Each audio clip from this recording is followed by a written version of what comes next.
चला आंघोळ केली सर्वांनी?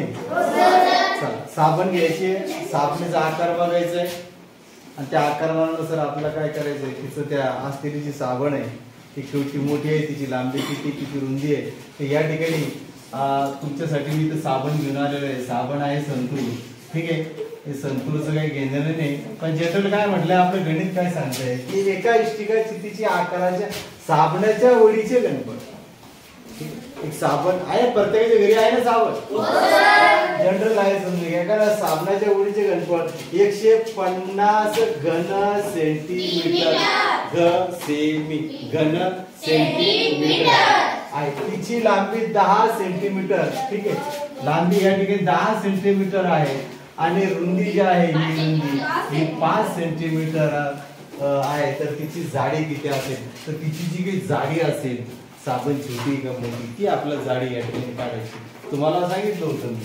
किंवा काही वेळेला गणितामध्ये काय असते, लांबी दिली असेल, रुंदी दिली असेल, काही वेळेला उंची दिली नसेल. उंची म्हणजे ज्या ठिकाणी काय झाली आपली जाडी झाली. लक्षात आलं का?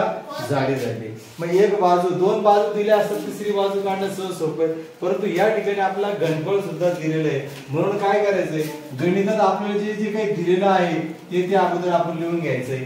या ठिकाणी साबणाच्या या ठिकाणी काय सांगितलंय की वडीचे घनफळ आपल्याला दिलेलं आहे. या ठिकाणी घनफळ दिलेलं आहे.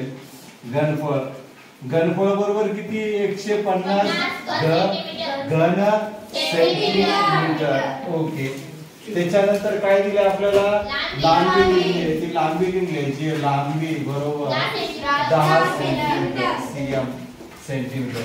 त्याच्यानंतर रुंदी किती दिली आहे, 5 सेंटीमीटर 5 सेंटीमीटर. आपला काय काढायला सांगितलं, तिची जाडी.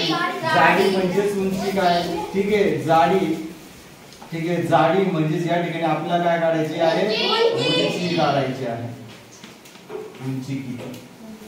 ठीक आहे, म्हणून मग काय करायचंय, आपण लिहून टाकायचंय. मग आपण काय केल्याचंय, मग या ठिकाणी लिहायचंय तर साबणीच्या वडीचे घनफळ. हा, साबणाच्या, ठीक आहे, साबणाच्या वडीचे घनफळ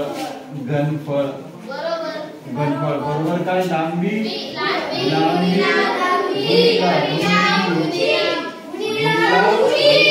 बरोबर आहे, लांबी गुणिला रुंदी गुणिला. परंतु आपल्या या ठिकाणी जे सूत्रात दिले या ठिकाणी घनफळ पण दिलेलं आहे 150. मी तुम्हाला काय म्हटलं, जे दिलेले आहे ते बरोबर त्याच्या खाली लिहून घ्यायचंय. मग या ठिकाणी घेतलंय 150 बरोबर. लांबी किती दिली आहे, 10 सेंटीमीटर गुणिला 5 सेंटीमीटर रुंदी दिली का, रुंदी दिली आपण रुंदी एक समजून घ्या किंवा मग रुंदीच घ्या, काय हरकत नाही, एक समजलं तरी चालतंय. उंची जी आहे ती उंची आपण तसं ठेवलेलं आहे. ओके, मग या ठिकाणी आपण काय करायचंय, या ठिकाणी जी आहे उंची आपण जशीच तशी ठेवली. समजा ही उंची जशीच तशी ठेवलेली या ठिकाणी. मग या ठिकाणी तो गुणिला इकडे येताना भागी होती 150 भागीला 10 गुणिला 5. ठीक आहे, 10 गुणिला 5 आला. तर मग आपण काय करूया, आता भागाकार घेऊया. भाग केला 5 1 5 1 5 3 15 5 0 0. ओके, आता 10 ला जर भाग दिला तर 10 1 10 1 30. म्हणजे या ठिकाणी किती आलंय, 3 सेंटीमीटर. म्हणून या ठिकाणी जी आहे उंची जी आलेली आहे, उंची किंवा जाडी जी आहे, जी जाडी जी आली आहे, ही जाडी किंवा उंची जी आलेली आहे साबणीच्या वडीची किती आली, 3 सेंटीमीटर आलेली आहे. बरोबर आहे, बरोबर आहे. जास्तीत जास्त साबण किती उंच असते, केले मोठी असते का, तुम्ही घरी जाऊन मोजून बघा. ती जास्तीत जास्त एवढी मोठी तिची उंची बघून घ्यायची थोडीशी. हा, अशी एवढी मोठी राहील तर 3 सेंटीमीटर आहे. बरोबर, जास्तीत 3 सेंटीमीटर ती उंची राहते त्या गोळीचा आकाराचा. अशा प्रकारे पुढचे गणित तुम्हाला सोडवायचे. हे गणित समजलंय का?